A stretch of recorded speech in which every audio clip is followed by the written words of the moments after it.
வா தமிழவா நிகழ்ச்சியில் நாம் பேச போகிற தலைப்பு பட்டிமன்ற பேச்சாளர்கள் வெர்சஸ் அவர்களின் குடும்பத்தினர்.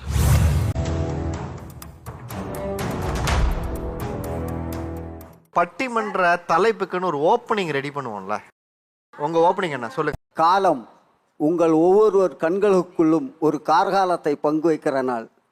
கன்னி தமிழென்றால் கண்ணீரின் துளி கூட எண்ணி முடியும் முன்னே ஏராளம் கவி சொல்லும். சங்க தமிழால் பண்ணில் பரதத்தில் பாட்டாள் இரத்தத்தில் விண்ணில் விரியும் விடிகாலை உதயமாய் பொன்னில் புலரும் பொற்கால தமிழனை இம்மண்ணில் தவழும் மாசற்ற திங்களில். இந்த வார்த்தையை தந்தது எங்களுடைய ஆசு கவி அரச கவி ஆசான் கலைஞர் அவர்கள். இப்படி தான் இருப்பாங்க, ஸ்டேஜில் உட்காந்துருப்பாங்க. ஆக்சுவலாக அவங்க தான் ஸ்டார்ட் பண்ணணும் சார், நடுவரா. அவர் என்ன பண்ணுவாங்கன்னா, அன்னை மடியிலே அன்பு செய்து அன்பிலே புன்னகை பூமலை செய்து இனித்த உள்ளத்தின் உள்ளம் சிரித்து மனித புனிதமாக மாசற்ற மனம் கனிந்ததாக விடியலின் விலாசங்களாக வீட்டிருக்கக்கூடிய சந்திரோதயத்தின் சங்கதிகளே வணக்கம் அப்படிம்பாங்க. அதை ஸ்ட்ரைட்டாகவே சொல்லலாம்ல சார். அதை இப்படி ஒரு சொரிஞ்சிக்கணும், இப்படி ஒரு பார்வை. இப்போ பார்த்தீங்கன்னா பட்டிமன்றத்தில் எப்படியெல்லாம் பேசுவாங்களோ, வழக்காடு மட்டும் எல்லாம் நல்லா பேசிட்டே இருப்பாங்க சார். அதே மாதிரி தான் வீட்லேயே நடக்கும், அம்மா கிட்ட நடக்கும். சரி, வீட்டோடு வச்சிக்க வேண்டியதானே, ஒன்றும் இல்லை. பொது இடத்துல எதாவது நடந்தால் கூட இவங்களே முதல்ல போய் நிற்பாங்க சார். இந்த ஸ்டேஜில் பேசுகிற மாதிரி உள்ள டெக்னிக்கலை வீட்டில் போய் 2 நாள் ஆயிட்டு பட்டிமன்றத்துக்கு ரொம்ப ரூபா கிடைக்கல, பணம் குறவாக தான் இருந்து அவள் வேறு கேல்குலேஷன் போட்டு வச்சுருப்பா, முகமும் ஒரு மாதிரி இருக்கன்ட்டு பயம் கொடுத்துரும். நான் அதுக்காக அவளை அஸ்தனங்களுக்காக மனைவியை நீ நல்லா இருக்கான்ட்டாலே போதும் இல்லையா. ஸ்டேஜ்லேயும் அப்படி தான், வாழ்க்கையிலே அதான். நான் உடனே போய் கண்ணே கொட்டும் மலையுதிர்க்கும் கருமேக கோலம் முன் கருங்கூந்தல் சொட்டும் தேனெடுத்து திகட்டாத செந்தமிழால் பாட்டெடுத்து பரவசம் மூட்டு முன் செக்கு. என்ன என்னங்க என்ன இதெல்லாம் மேடையில் வச்சுக்கணும். வீட்டில் வந்தோமா இதான் வாழ்க்கை. பட்டிமன்ற பேச்சாளர்கள் நாங்கள் வீரமெல்லாம் மேடையில் தான் சார். பட்டிமன்ற பேச்சாளர் எங்க பக்கம் இருக்கிற டார்ச்சலையும் கொஞ்சம் நீங்க கேளுங்க சார். கல்யாணத்துக்கு முன்னால நான் ஒரு மேடை பேச்சாளர் சார். திருமணம் ஆணுச்சு சார். எங்க மாமியாருக்கு நான் பேசுறது பிடிக்காது, என் கணவருக்கும் பிடிக்கல. சொல்லிட்டாங்க, குழந்தை பிறந்துருச்சு, இந்த குழந்தையை வளர்க்கறதுக்கு நீ ஒரு நல்ல பெண்ணா இருக்கணும் சார். 10 வருஷம் என்னுடைய பட்டிமன்றத்தையே நான் விட்டுட்டேன் தெரியுமா சார். 3 பசங்க சார். குழந்தை பிறக்கும் போதே சொன்னாங்க நீங்க டிராவல் பண்ணக்கூடாது. நாங்க 2வது குழந்தை, 3வது குழந்தை, இப்ப பிள்ளைங்க வளர்ந்துட்டாங்க சார். இவங்க வெளிநாட்டுல முதல்ல வேலை பார்த்தாங்க, அதுக்கப்புறம் தூத்துக்குடிக்கு வந்தாச்சு. இப்போ நான் பட்டிமன்றம் பேசினா கொஞ்சம் வருமானம் பொருளாதாரம் இருக்குமே, நான் வெளியே போறேன் சார். ஆனா எங்க வீட்டுக்காரருக்கு பிடிக்கல.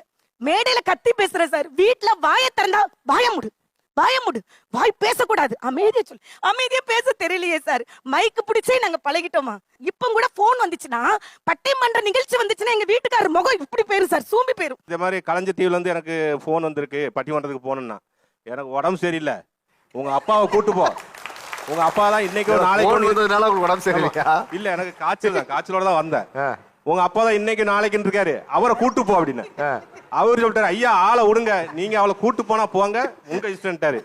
நம்ம இன்னைக்கு ஒரு நாள் மிஸ் பண்ணணும் வைங்களேன், வருஷம் ஃபுல்லா இதையே சொல்லுவா, என்னுடைய வாய்ப்பை நீங்க கெடுத்துட்டீங்கன்னு சொல்லுவா. சரி, அதனால மாத்திரையை போட்டு அது 6 மணிக்கே அவங்க வர சொல்லிட்டாங்க. 6 மணிக்கே நிக்கணும்னு, அதுக்கு கரெக்டா 5 மணிக்கு பஸ்ஸை பிடிச்சு கரெக்டா வந்தாச்சு.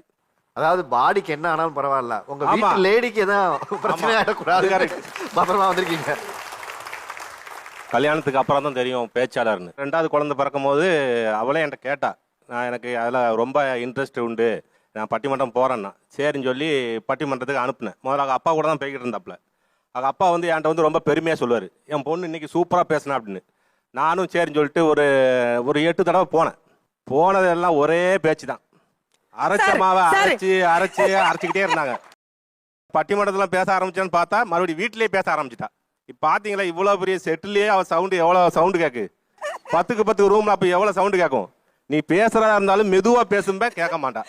அதே மாதிரி பிள்ளைகளை பத்தி கேர் பண்ணவே மாட்டா. எல்லாருக்கும் சாப்பாடெல்லாம் இது பண்ணிட்டு போனா அதை பத்தி கேர் பண்ணவே மாட்டா. போயிருவா. சொல்லி பார்த்தேன், கேட்கல. அதுக்கு வர பார்த்தேன், இவ வீட்டுல இருந்தா நமக்கு பிரச்சனை. பட்டிமன்றத்துக்கு போயிட்டான் வைங்களேன், அன்னைக்கு பிரியாணி வீட்டுல இவ சொல்லிட்டு போவா, கடையில பிள்ளைகளுக்கு எதுவும் வாங்கி கொடுத்துறாதீங்க, அது உடம்புக்கு கேடும்பா. சரிதாமா, நீ வீட்டுல இருந்தாதான் எங்களுக்கு கேடு, நீ போயிட்டு வையா நமக்கு ஜாலி அப்படின்ட்டு இப்ப அதை அப்படியே விட்டேன். பட்டிமன்ற பேச்சாளரை வீட்டுல வச்சிருக்கிறது எவ்வளவு டார்ச்சரா இருக்கு சொல்லுங்க. இந்த பட்டிமன்ற பேச்சாளர்களுக்கு நான் பொதுவா சொல்றது என்னன்னா, எங்களை வச்சுதான் அவங்களுக்கு கண்டென்ட்டே. என் ஒய்ஃப் இப்படி, என் பொண்டாட்டி இப்படி, என் மாமியார் இப்படி, என் மாமனார் இப்படி, கட்டிட்ட பாவத்துக்காக என்ன வச்சு பேசலாம் ஓகே, ஆனா எங்க அப்பா, எங்க அம்மா, எங்க அண்ணன், தம்பி, அக்கா எல்லாரையும் வச்சு பேசுறது எந்த விதத்துல நியாயம்? நான் சின்ன வயசுல திக்குவாயா இருந்தேன். திக்குவாயா இருந்து இன்னைக்கு நான் பேச்சாளரா உட்காந்துருக்கேன் அப்படின்னா அங்க உட்காந்துருக்கேன் எங்க அப்பா தான் காரணம். ஏன்னா வந்து என்னோட குறைய நிறைய பார்க்கணும்னு ஆசைப்பட்ட மனுஷனை வாத்தமிழாவால் எனக்கு கூப்பிட்ட உடனே எனக்கு என்ன தோணுச்சுன்னா, அப்பா மரசிற்ப தொழிலாளி. அவர் வந்து எப்பயுமே மர தூசியோட தான் மேலெல்லாம் இருப்பாரு. காலேஜுக்கு அழைக்க வரும்போதும் இல்லை ட்ராப் பண்ணும்போதும் அந்த மர தூசியோடவே வருவார். இன்னைக்கு எங்க அப்பா வேட்டியெல்லாம் கட்டி சட்டெல்லாம் போட்டு காப்பு மோதிரெல்லாம் போட்டு எங்க அப்பா உட்கார வைக்கணும் அப்படின்னு ஆசைப்பட்டேன். அது இன்னைக்கு நிறைவேறிடுச்சு. ரொம்ப சப்போர்ட்டிவ் எங்க வீட்டுல. ஆனா இன்னும் ஒரு விஷயம் எனக்கு என்ன தோணுதுன்னா, இது நான் சொசைட்டி கிட்டயே கேட்க விருப்பப்படுறேன். தமிழ் பேச்சாளர்கள் கிட்ட நீங்க வந்து நெருங்கறத ஏன் வந்து கட்டுப்பாடா வச்சுக்கிறீங்கன்னு எனக்கு புரியலனா. இதே வந்து ஒரு இங்கிலீஷ்ல டிபேட் பேசுறாங்க அப்படின்னா அவங்கள வியந்து பாக்குற அந்த சொசைட்டி தமிழ் பேச்சாளர்களை குறைச்சி எடை போடுறாங்க.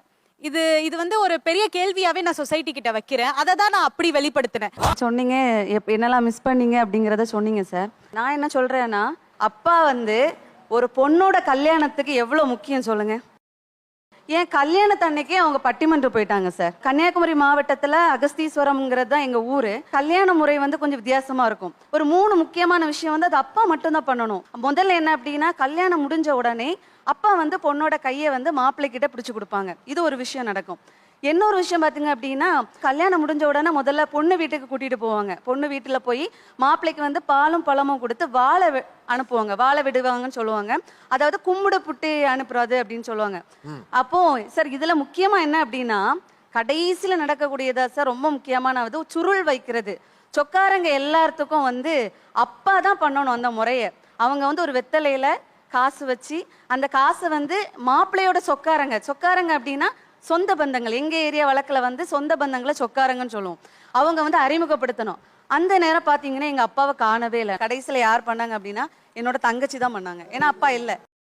யாராவது பெத்த பொண்ணோட கல்யாணத்துக்கு பட்டிமன்றம் போவாங்களா சார்? அந்த இடத்துல நான் எவ்வளவு மிஸ் பண்ணியிருப்பேன் சொல்லுங்க. நான் ஒரு ஆள் என் மகா சௌகரியத்துக்காக அங்க இருந்துடலாம். ஆனா அங்க என்ன சொல்லிட்டாங்கன்னா, சீதாராமன் நடுவராக இருந்தா மட்டும்தான் பட்டிமன்றம் உண்டு, இல்லாட்டி கேன்சல் பண்ணிருக்கான்ட்டார். ஆனால் நான் கேன்சல் பண்ணலாம். ஆனால் என்ன நம்பி 3 சைடு அணி பேச்சாளர்கள் 6 பேர், 2 மியூசிக் பார்ட்டி 6 ஒரு டிரைவர், கிட்டத்தட்ட ஒரு 9 பேருடைய வாழ்வியல் வருமானம் அன்னைக்கு. அவங்களுக்கு வருமானம் போயிருமேங்கிறதுக்காக தான் என் மகா கல்யாணத்தில் உள்ள ஒரு 3வது விசேஷத்தை நான் மறைச்சிக்கிட்டேன்.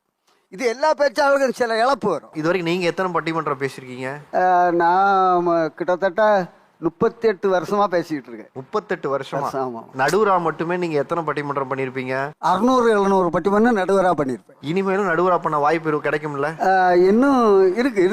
இன்னைக்கு உண்டு. தமிழாவுக்காக சந்தோஷமா விட்டுட்டோம். இருக்கு இல்லையா? ஆமா. ஓகே. அப்போ உங்க வாழ்க்கையில திருப்பும் கிடைக்க போற ஒரு வாய்ப்பை நீங்க எப்ப வேணாலும் அதை பண்ணக்கூடிய வாய்ப்பு இருக்கு. ஆனா வாழ்க்கையிலேயே ஒரே ஒரு நடக்கக்கூடிய கல்யாணம் சடங்குங்கிறது வந்து அது எப்படி திரும்பி வரும், அதுவும் இதுவும் ஒண்ணுன்னு எப்படி ஒரு தராசுல வச்சு பார்க்க முடியும்னு எனக்கு புரியல. ஆனா நீங்க இந்த கேள்வியை என்கிட்ட கேட்கறதுக்கு என் மகா காரணமா இருக்கக்கூடாது. ஏன்னா அவளுக்கு டவுரி அத்தனை லட்சம் ரூபாயை நான் பட்டிமன்றம் பேசி சம்பாதிச்சு தான் டவுரி கொடுத்துருக்கேன். சரிங்க சார். இப்ப நான் அவ என்ன நினைக்கணும், எனக்கு வாழ்க்கை கொடுத்த அப்பாவுக்கு பட்டிமன்றம், அதனால நமக்கு கல்யாணம் முடிஞ்சு அப்பா போயிட்டு சீதாராமன் ஐயா, நீங்க கொடுத்த டவுரியை இப்ப நான் அந்த மேடல் திருப்பி கொடுக்குறேன். நடந்த கல்யாணத்தை திருப்பி நீங்க போய் நடத்திட்டு வாங்க. நான் அப்படி உட்காந்துருக்கேன். நீங்க செய்ய வேண்டிய செய்முறைய மறுபடியும் அந்த வருஷத்துக்கு போய் நீங்க செஞ்சுட்டு வாங்க. நான் பண்ணது குற்றம் தான். ஆனா அந்த தப்பு செஞ்சது பிரச்சனை இல்ல, அந்த தப்பை திருப்பி நியாயப்படுத்துறது இருக்குல்ல, பேச்சு திறமையினால உங்களுக்கு நல்லா பேச வரும். நீங்க எது சொன்னாலும் இந்த உலகம் வந்து உங்க பேச்சை கேட்டுக்கும் நம்ம நினைச்சிட்டு அதை வீட்டுல நம்ம பிள்ளைங்களுக்கும் செய்யறது இருக்குல்ல, நம்ம மனைவிக்கும் செய்யறது இருக்குல்ல, அதுதான் தப்பு. உண்மையிலேயே சொல்ல போனா பட்டிமன்ற பேச்சாளர்கள் வந்து மற்றவங்களை வந்து சிரிக்க வச்சிருக்கோம், சிந்திக்க வச்சிருக்கிறோம். ஆனா உண்மையிலேயே நான் மிஸ் பண்ண ஒரு விஷயம் என்ன அப்படின்னா என்னோட சந்தோஷங்கள் தான் சார். உண்மையிலேயே அதுவும் இந்த பட்டிமன்றத்துக்கு வந்ததுக்கு அப்புறமா தான் நான் என்னோட சந்தோஷத்தை இழந்துட்டேன். அப்படி என்னென்ன சந்தோஷம் நீங்க மிஸ் பண்றீங்க? அதாவது மேடையில வந்து கருப்பா இருக்கிறவங்க மேடையில பேச முடியாது, நல்ல கலரா இருக்கணும், அழகா இருக்கணும். அப்படி இருந்தாதான் பட்டிமன்றத்துக்கு வரணும் அப்படின்னு சொல்லி எல்லாரும் அந்த மாதிரி தான் ஆட்களை தேடுறாங்க. என்ன மாதிரிப்பட்ட ஒரு பேச்சாளர் ஒரு கருப்பா இருக்கிறா அப்படின்னு சொல்லி பல மேடைகள் என்னை ஒதுக்கியிருக்காங்க சார். நான் கஷ்டப்பட்ட காலத்துல எல்லாம் எனக்கு துணையாக இருந்ததும் இந்த பட்டிமன்ற மேடை தான். ஆனா இந்த பட்டிமன்ற மேடைக்கு வேலூர் பக்கம் ஒரு நிகழ்ச்சி வந்திருக்கு. என்ன மட்டும் ஒருத்தவங்க சொல்றாங்க, நீ ரொம்ப கருப்பா இருக்க, அதனாலதான் உன்னை யாரும் கூப்பிட மாட்டாங்க மேடைக்கு அப்படின்னு சொன்னாங்க. அவங்க அப்படி சொன்ன உடனே எனக்கு அழுக வந்துகிட்டே இருக்கு. உடனே வெளியே வந்து எங்க அம்மாக்கு கால் பண்ணேன். அம்மா, எல்லாரும் வந்து நீ அழகா இல்ல, நீ வந்து ரொம்ப ஒரு மாதிரி இருக்கிற, நீ கருப்பா இருக்க, நீ மேக்கப் போடாதனாலதான் உன்னை யாரும் கூப்பிட மாட்டேங்கிறாங்க அப்படின்னு சொல்லி எல்லாரும் வந்து என்னைய வந்து பின் தள்ளுறாங்கம்மா. ஆனா நான் கஷ்டப்படுறேன். நான் இன்னைக்கு 3000 ரூபாய் சம்பளம் வாங்குறேன். அந்த 3000 ரூபாயில நான் 2000 ரூபாய் காஸ்மெட்டிக்ஸ் வாங்கணும் அப்படின்னு சொன்னா என் குடும்பத்தை நான் வந்து சந்தோஷமா கொண்டு போக முடியாது. அப்ப எங்க அம்மா சொல்லுவாங்க, என்ன சொல்லுவாங்கன்னா, அவங்கெல்லாம் சொல்றதை கேட்காத, ஒரு வார்த்தை மட்டும் கேளு, மேடையில உங்களுக்கு பேச திறமை இருக்கான்னு கேளு அப்படின்னு சொல்லுவாங்க. இன்னைக்கு நான் மேடையில நான் பேசுறேன், என்னுடைய திறமைய பின்னாடி தள்ளிக்கிட்டு இருக்காங்கன்னா அதுக்கு காரணம் என் நிறம் ஒரு தடையாக இருக்கு சார். ஒரே ஒரு விஷயம் சொல்லிக் கொள்கிறேன். தமிழ்நாடு பேச்சாளர் நல சங்கத்தின் தலைவர் நான். அதனால் எனக்கு ஒரு கடமை இருக்கிறது. அதிலே பேச்சாளர்களுடைய பலவீனங்களை நாங்களே அதாவது ஒரு பழமொழி சொல்வார்கள், தன்னுடைய பல்லை தானே குத்தி கொண்டது போல நிறைய பலவீனங்களை சொன்னார்கள். அனிதா அவர்கள் சொன்னார்கள், நான் ஒரு கருப்பு என்பதால் ஒதுக்கினார்கள் என்றார்கள். ஜாதியை பற்றி சொன்னார்கள், குடும்ப சிக்கலை எல்லாம் சொன்னார்கள். அதாவது கொச்சைப்படுத்தக்கூடாது தயவு செய்து. இதை அரங்கத்திற்கு கொண்டு வர வேண்டாம், நமக்குள்ளே பேசுவோம். நீங்கள் சில ஊர்ல சொல்லுவாங்க. இல்ல ஒரு நிமிஷம் இருங்க. பேச்சாளர்களுக்கெல்லாம் ஒரு சங்கம் வச்சு தலைவரா இருக்கீங்க. ஆமா.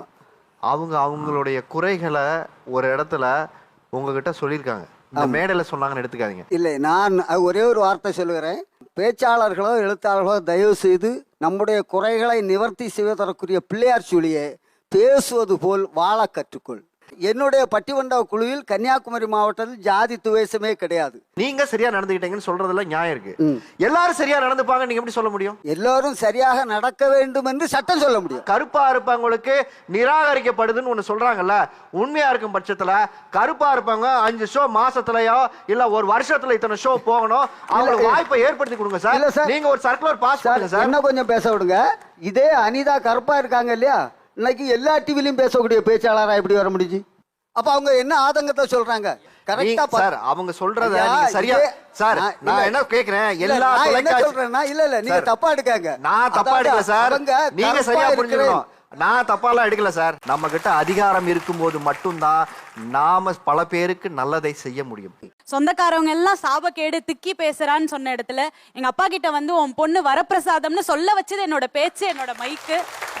இதனால நான் எதுக்காகவும் இந்த பேச்சை விட்டு கொடுத்துட மாட்டேன், மேடையை விட்டு கொடுத்துட மாட்டேன். நானும் தொடரும் என்று நினைக்கிறேன். ஏனென்றால் ஒரு சமூக விடியலுக்குரிய மாற்றத்தை தருவது பல ஆயுதங்களில் பேச்சாற்றல் என்பது மிகப்பெரிய ஆயுதம். அந்த பேச்சாற்றல் மூலம் நாட்டையே ஆண்டிருக்கிறார்கள் என்பது கண்கூடாக கண்ட சான்று.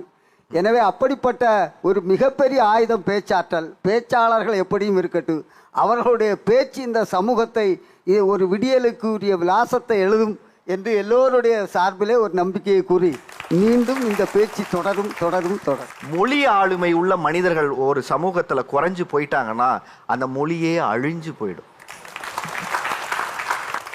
நீங்கள்லாம் இப்படி ஒரு சூழல் வரும்போதும் இவ்வளோ அவமானங்கள் வந்தா கூட நாங்க இன்னும் தொடருவோம்னு சொன்னதுக்காக உங்களுக்கு ஒரு பெரிய ராயல் சல்யூட்.